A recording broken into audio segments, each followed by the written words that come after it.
আর অনেকেই আমার কাছে জিজ্ঞেস করছেন যে ভাই বেশি ডিম দেয়, কি খাবার খাওয়ালে বা কি মেডিসিন ব্যবহার করলে বেশি দিন আমরা ডিম নিতে পারবো, এই বিষয়ে কিছু যদি বলতেন।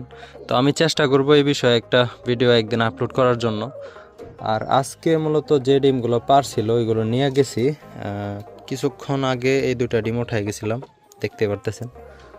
আর এই ফ্যানটা কিন্তু কন্টিনিউ চলে। আগে একটা ফ্যান কিনছিলাম, ওইটা নষ্ট হয়ে যাওয়ার পরে পরে আবার এইটা আনছি।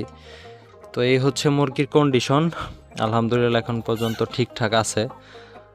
মনে হয় না যে বেশি দিন আর রাখবো, কারণ মোটামুটি প্যারেন্টসের বয়স যদি 1.5 বছর 1.5-2 বছর হয়ে যায়, তাহলে পরবর্তীতে আস্তে আস্তে ডিমের পার্সেন্টেজ কমে যায়। তো যাই হোক, এখন যাব হচ্ছে টাইগার মুরগির যে বাচ্চাগুলো গতকালকে ভ্যাকসিন করছিলাম ওইটাতে। তো আগের তুলনায় হয়তো ভিডিও কোয়ালিটি অনেকটা ভালো হয়েছে, হয়তো স্ক্রিনেও অনেকটা বড় হয়েছে। তো যেহেতু আমার ভিডিও করার যে ফোন ওইটা পরিবর্তন করছি, এর জন্য এরকম হয়েছে। তো যাই হোক।